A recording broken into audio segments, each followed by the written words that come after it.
¿Qué tan poderoso fue el reino de Dinamarca en la Alta Edad Media? ¿Cómo consiguió crecer en esos años? ¿Hasta dónde pudo mantener su poderío en la región? Porque hay muchas preguntas por resolver, acompáñenme a historizar. Durante gran parte de la Edad Media, Dinamarca fue el reino más poderoso de Escandinavia y la región del Báltico.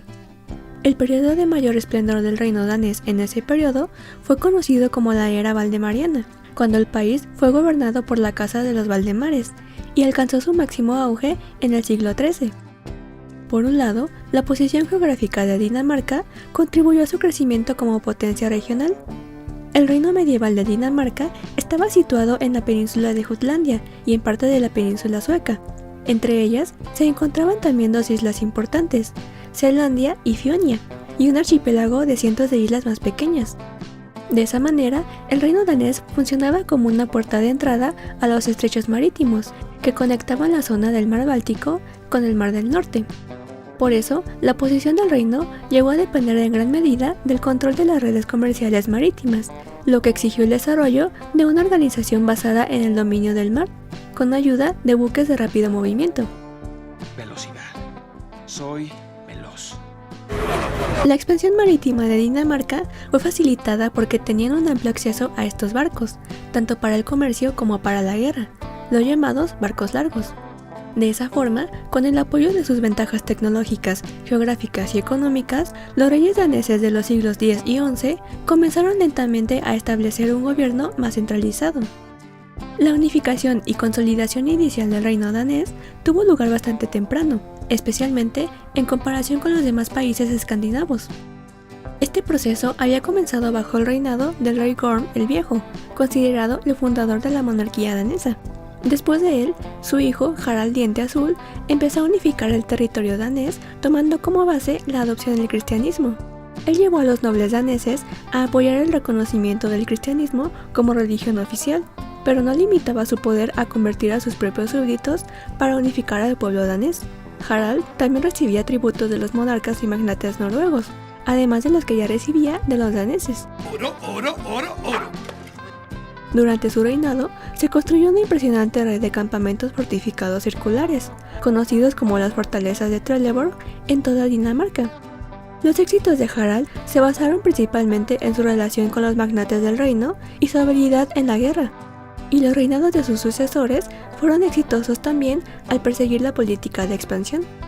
En el siguiente siglo, el hijo de Harald, Sven, se adentró en las Islas Británicas. También venció a los noruegos en el año 1000, y así incorporó al reino danés la parte meridional de Noruega, y luego se alió con los aristócratas noruegos y suecos para gobernar efectivamente el territorio. Después, su hijo Canuto el Grande conquistó realmente Inglaterra, y en 1016 tomó el lugar del rey inglés Ethelredo. ¡Salgo de aquí, patrón! ¡Ahora yo doy las órdenes! La conquista de Inglaterra tuvo consecuencias importantes para el fortalecimiento del reino danés. La legislación y las estructuras eclesiásticas anglosajonas llegaron a ser bien conocidas por los reyes daneses, que intentaron reproducir sus innovaciones en Dinamarca. Durante este periodo, la iglesia danesa se separó de su diócesis metropolitana de Hamburgo-Bremen y nombró a obispos ingleses, dando así los primeros pasos hacia una administración que estuviera fuera del control germano. En 1028, Canuto invadió Noruega y obligó al monarca Olaf II el Santo a salir del país. Su victoria no fue difícil, pues contaba con el apoyo de los nobles noruegos, que estaban enemistados con su rey. Con eso, hacia el año 1030, ya era rey de Dinamarca, Noruega e Inglaterra. Pero al final del siglo XI, el poder de los reyes daneses comenzó a ser inestable. Esto se debió en gran medida al hecho de que Dinamarca era un reino electoral, lo que significaba que cualquier rey tenía que ser elegido formalmente por los nobles, lo que llevó a conflictos y guerras de sucesión. Lo dije antes y lo digo de nuevo. La democracia simplemente no funciona. Debido a eso y a graves periodos de hambruna, el poder danés comenzó a sufrir un periodo de decadencia. En medio de esa crisis, no fue sino hasta después de 28 años de guerras que habían exterminado a una parte sustancial de la extensa familia real, que Valdemar I venció en batalla y pudo asumir el trono danés. Ya llegó por quien lloraban, chiquitas. Pero durante el tiempo que duraron esas guerras, los vendos, un pueblo eslavo que vivía en las costas suroccidentales del mar Báltico, aprovechó la oportunidad para atacar Dinamarca, que ya estaba debilitada por las guerras. Por eso, Valdemar se propuso consolidar y centralizar el poder real para poder hacer frente a sus enemigos. Una de sus primeras acciones fue lanzar una serie de campañas militares para revertir esa amenaza y unir a las diferentes facciones de la nobleza danesa contra un enemigo en común. Con ese fin, durante su reinado, se implementaron importantes reformas. Una de las más significativas fue la renovación de la organización militar. Las fuerzas armadas danesas estaban tradicionalmente organizadas en un sistema conocido como Lething.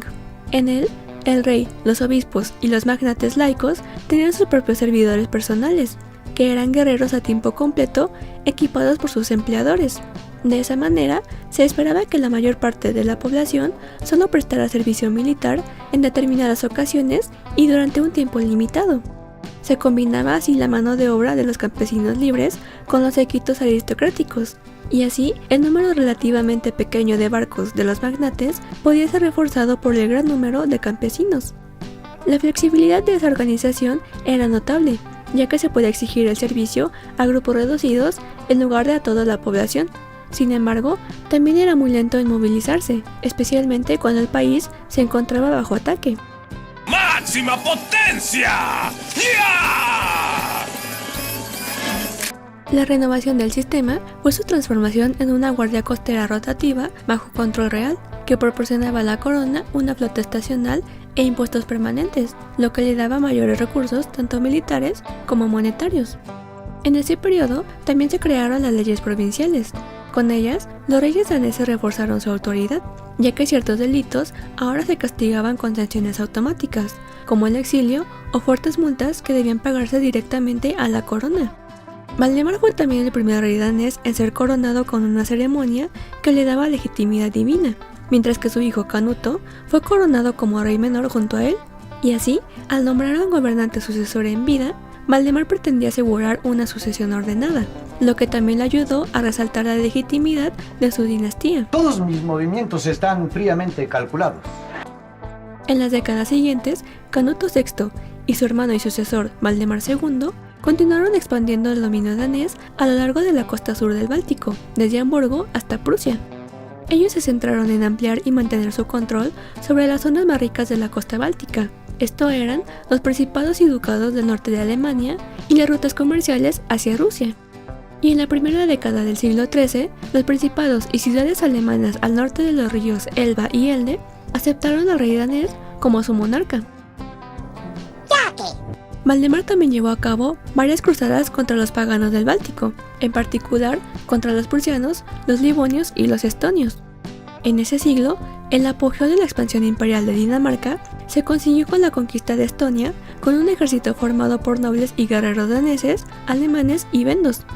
Sin embargo, el fin del dominio verdadero de los Valdemares ocurrió en el siglo XIV, causado por las luchas entre los aspirantes al trono, las guerras en el norte de Alemania y las rebeliones internas lideradas por los magnates y condes daneses.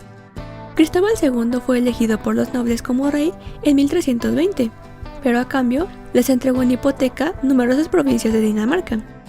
Además, durante su reinado, la parte sur de Jutlandia se separó de Dinamarca. En esa región, después de un levantamiento campesino, sus habitantes rogaron al rey Magnus IV de Suecia que les gobernara. El monarca aceptó fácilmente, y Dinamarca perdió su posesión de esa zona. A partir de ese momento, el monarca danés ya no tenía un poder verdadero, y había perdido numerosas posesiones. Tan agradable dejar que asimilen el desastre que han provocado, lo arruinaron todo, gracias a Dios. Para mediados del siglo, el rey Valdemar IV trató de recuperar sus antiguos territorios, y aunque tuvo algunos éxitos, el crecimiento de la Liga Hanseática le impidió conservar por más tiempo el control de las rutas comerciales de la región. Saludos y muchas gracias a Jorge Álvarez por ser miembro del canal. Gracias por tu apoyo. Gracias por ver el video de hoy. Los espero en la próxima ocasión para seguir respondiendo más preguntas históricas.